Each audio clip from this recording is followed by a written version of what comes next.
Shalom, bien-aimés du Seigneur. Ce message vous est proposé par le ministère de la Parole et de Guérison de la communauté Mère du Divin Amour. Nous espérons qu'il vous fera du bien. Alors n'hésitez pas à nous contacter au 07 79 52 14 20 ou 07 07 60 73 98 pour d'autres commandes ou pour vos témoignages. Bonne écoute et que Dieu vous bénisse. La différence, son nom. La différence, son nom. La différence, c'est son nom. La différence, son nom. La différence, son nom. La différence, c'est son nom. La différence, son nom. La différence, son nom. La différence, son nom. Oh, il est le puissant guerrier. Puissant guerrier, pendant les combats, Jésus-Christ est Jésus est son nom.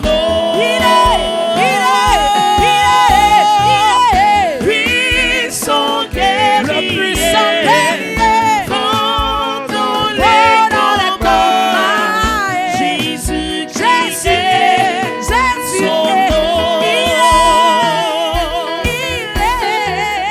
Puissant guerrier, pendant les combats, Oh Jésus, Jésus-Christ oh Jésus, est oh son Jésus, nom. oh Jésus, puissant, il est le puissant, Puissant Jésus est puissant, pendant les combats, Jésus-Christ est son nom. il est le puissant guerrier, Puissant guerrier, pendant les combats, pendant les combats, Jésus-Christ est son nom. c'est pourquoi je veux l'acclamer. Je veux l'acclamer, je veux l'acclamer, je veux l'acclamer. Oui, c'est pourquoi je veux l'acclamer. Je pousse des cris de joie. Je veux envers mon papa. l'acclamer, Aïe, aïe, je aïe, aïe, veux l'acclamer, je veux l'acclamer. L'Esprit de Dieu est parmi nous. Il est parmi nous, il est parmi nous, il est parmi nous. la gloire de Dieu est descendue.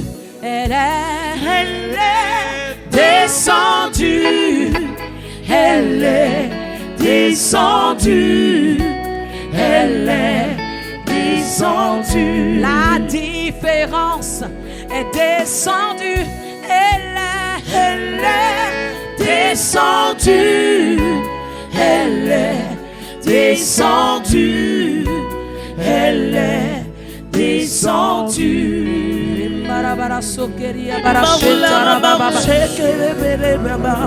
kumbiria barasokara mama mama mama rababa ula ala ila ila shera baba baba baba Te mahiria célébrons, mama nous t'élevons, nous t'exaltons, nous te donnons toute la gloire, la magnificence. Merci pour tout ce que tu fais déjà et pour la puissance de ton esprit que tu déploies au milieu de nous. Sois célébré, Père très bon. Que ton nom soit béni, que ton nom soit élevé. Gloire à toi. Alléluia. On peut acclamer notre Dieu. Et nous allons nous asseoir dans cette merveilleuse présence. Bien-aimés dans le Seigneur, je vous salue tous et toutes et bienvenue donc à votre espace, El Rafa. Aujourd'hui, c'est le dernier mercredi du mois et pour ceux qui nous prennent en marche, c'est l'apothéose de notre cheminement sur le thème général tiré de Ésaïe 54, verset 17. Toute âme forgée contre toi ne saurait être efficace. Et durant ces mercredis derniers, nous avons parcouru la parole de Dieu comme pour activer en nous la vigilance et la prudence. Parce que quand le Seigneur nous dit par la bouche du prophète Isaïe, aucune âme forgée contre toi ne saurait être efficace, c'est vrai que le Seigneur lui l'a parlé. Mais nous devons nous aussi nous comprendre d'abord cette parole, nous approprier cette parole et faire en sorte que la parole soit réellement efficace. Parce que Dieu peut dire une chose et nous allons faire autre chose. Donc c'est dit que entre ce que Dieu dit et ce que nous faisons, cela doit aller dans le même sens pour que ce que Dieu dit trouve tout son sens. Donc ici, je veux parler aussi de la collaboration de l'homme. Parce que le but de Dieu, c'est de nous faire du bien, de nous sauver. Mais il est aussi important de dire à l'homme qu'il a sa part à faire pour rentrer dans le plan réel de Dieu. Dieu nous a créé cette libre, il nous a créé sans nous. Mais il ne peut rien faire sans nous. Et ça, c'est quelque chose de fondamental que nous devons retenir. Et ce qui veut dire que nous devons travailler nuit et jour pour plaire à Dieu et faire en sorte que le plan de Dieu se réalise dans tous les domaines et aspects de notre vie. Mais surtout faire en sorte que l'ennemi, le diable, le sorcier, le méchant, le jaloux n'ait aucune raison sur nous. N'ait aucune raison sur nous. Parce qu'aujourd'hui, dans tout ce qui nous arrive, c'est vrai, on voit la main de l'ennemi, on voit l'action de l'ennemi. Partout, l'ennemi agit. Mais vous voyez, ce qu'il fait a de la force que quand nous ouvrons la porte. Mais quand nous n'ouvrons pas la porte, quelle que soit sa force, sa puissance, ce qu'il va faire sera nul et de nul effet, sera inefficace. Mais pourquoi c'est inefficace? C'est à cause de notre façon d'agir. Donc à cause de notre collaboration à l'appel de Dieu. C'est très important. Quelqu'un qui est malade, qui veut guérir, prendre des dispositions pour être guéri. Si tu vas à l'hôpital, que le médecin t'analyse, fait donc le diagnostic, il te prescrit un médicament, il te donne une posologie, soit matin et soir, ou bien une fois par jour. Si tu ne prends pas ou tu ne respectes pas ce que le médecin a dit, tu ne peux pas guérir. C'est la même chose aussi dans la vie spirituelle. Il y a ce que Dieu dit et il y a ce que nous devons faire. Et cela est important dans tous les domaines et aspects de notre vie. Tu es élève, tu veux réussir aux examens. Bien entendu, les parents t'ont inscrit. Ton travail, c'est d'étudier. Et si tu étudies, tu vas répondre exactement aux questions qui te seront posées, aux devoirs, aux examens. Tu travailles pour recevoir la médaille de nomination, d'avancement, d'augmentation. Il faut respecter ton cahier de charges. Il faut être un modèle parmi tant d'autres. Il faut travailler, te donner corps et âme pour mériter la promotion. Alors bien aimé, pourquoi je commence par là? Parce que nous devons comprendre que par notre petite expérience, c'est nous qui donnons la force au diable. C'est vrai, il avait déjà tout reçu de Dieu parce que c'était un ange déchu. Mais on lui a donné encore plus la force parce que nous le mettons à notre place et nous prenons sa place. Parce que nous sommes plus forts que lui. Mais par notre façon de penser, nous nous faisons petit, nous le faisons grand. Donc non seulement le pouvoir qu'il a en lui là existe, mais nous lui donnons aussi notre pouvoir. Il a deux forces pour nous écraser. C'est pourquoi vous voyez, Paul dit que celui qui est en moi est plus grand. Pas Paul, dans l'épître de Jean, celui qui est en moi est plus grand que celui qui est dans le monde. Mais si chaque chrétien, chaque enfant de Dieu, chaque fils, chaque héritier savait ça et vivait conformément à cette pensée tous les jours, je pense que le règne de Satan allait diminuer, allait reculer. Tu vas prendre dans Luc le chapitre 9, tu vas lire à partir du verset 1er. Luc chapitre 9, verset 1er. Il y a une déclaration importante ici que le Christ fait quand il a réuni les 12. Luc chapitre 9, verset 1er. Verset 1er. Ayant convoqué les 12, il leur donna... Jésus a convoqué les 12, ses plus proches collaborateurs. Et la Bible dit, il leur donna puissance et pouvoir sur tous les démons. Puissance et pouvoir sur tous les démons. Il n'y a pas, c'est-à-dire tous les démons qu'on peut citer, nommer, quels que soient les noms. Il dit, il a donné aux 12. Il a donné aux 12 puissance et pouvoir. Donc il n'y a pas un seul démon qui a sa force et qui est supérieur à toi. Parce que c'est la foi des apôtres là que nous vivons. Ce sont nos ancêtres, nos patriarches dans la foi. Ils nous ont transmis quelque chose. Donc de même que Christ a parlé sur les vies, Christ a parlé sur notre vie par le don de son Saint-Esprit. Le Saint-Esprit qu'il a répandu sur chacun de nous, c'est pour actualiser ce qui a été fait dans le temps. Et le Saint-Esprit, quand il vient à nous, il active tout. Et nous recevons par le Saint-Esprit la puissance et le pouvoir sur tous les démons. Continue. Et sur les maladies pour les guérir. Et sur les maladies pour les guérir. C'est-à-dire toutes sortes de maladies. On a aussi reçu puissance et pouvoir, non seulement pour lier les démons, pour les chasser, mais on a aussi reçu puissance et pouvoir sur toutes sortes de maladies, pour les neutraliser et les chasser de notre vie.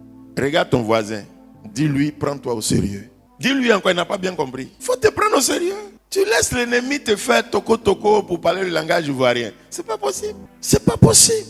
Alors, bien aimé, pour revenir à nos tests, il dit, toute âme, dans la version qu'on a prise, aucune âme forgée contre toi ne saurait être efficace. Alors, ce soir, en quelques minutes, le sous-thème que nous allons partager, c'est comprendre le complexe et l'envie et comment les rendre inefficaces. Comprendre le complexe et l'envie et les rendre inefficaces. Alors pourquoi je veux parler de complexe et l'envie? Depuis le début du cheminement, j'ai dit par la grâce du Saint-Esprit, il nous a donné de révéler un peu les subtilités. Il y a beaucoup de choses que nous connaissons mais que nous ignorons.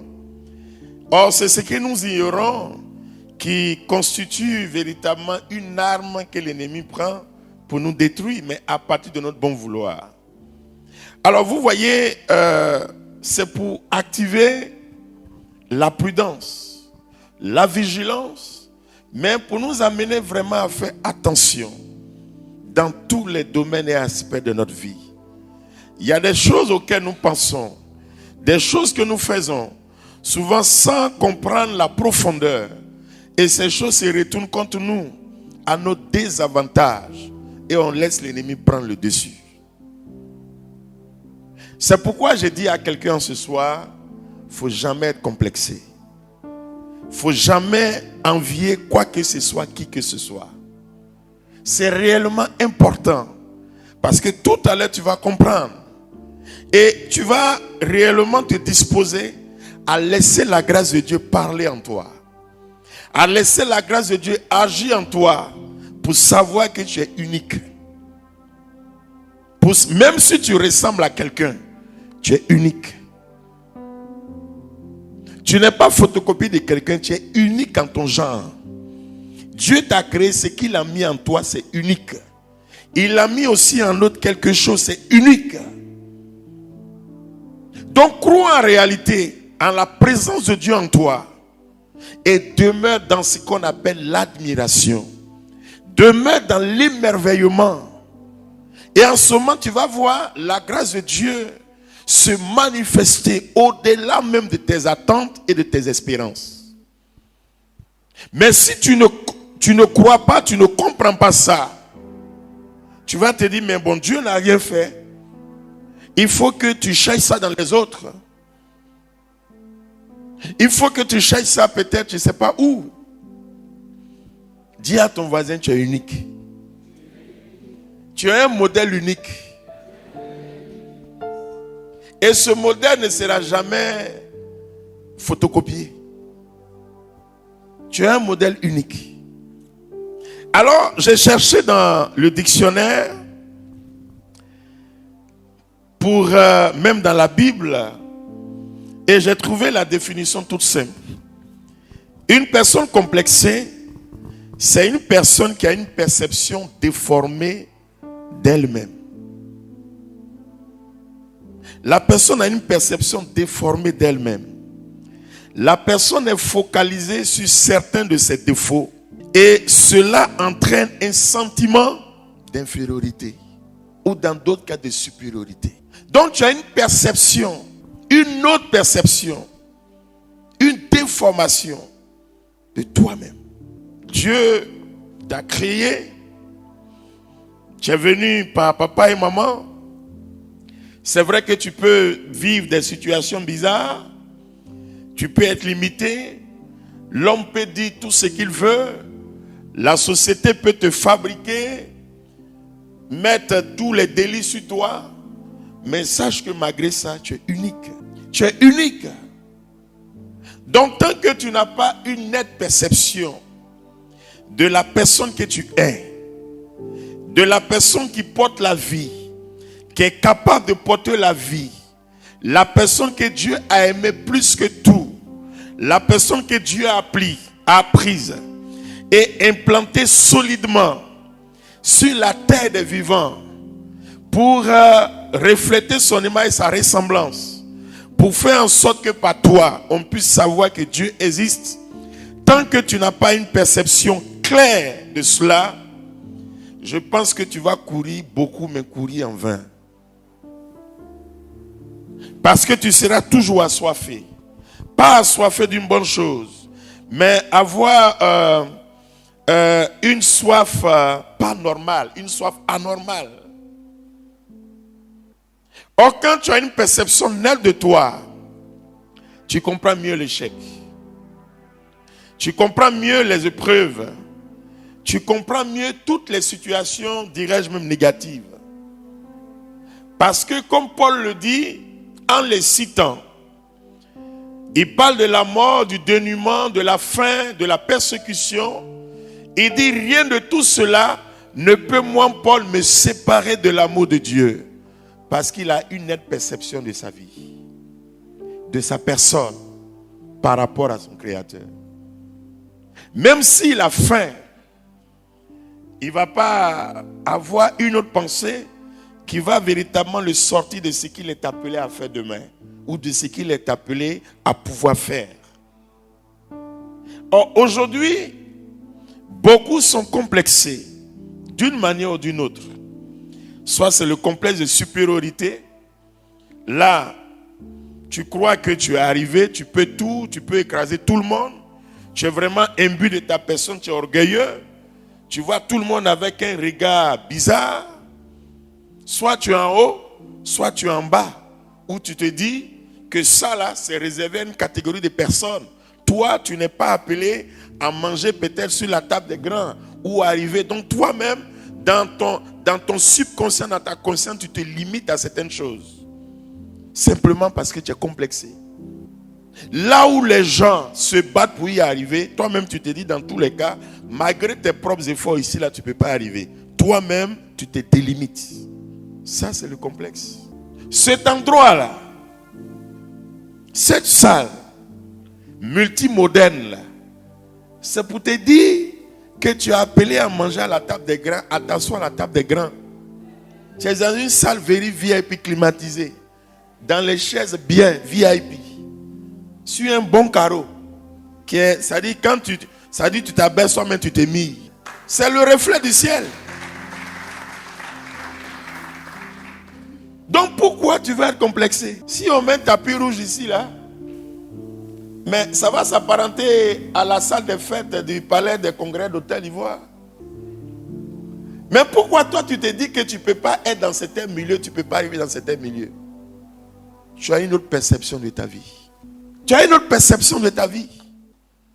Et c'est cette arme-là que l'ennemi va récupérer. Et lui va amplifier ça. Mais c'est à partir de toi. Si tu es trop hautain, trop confiant, tu dis non, tu connais tout, on ne peut rien t'apprendre. Tu ne coûtes personne.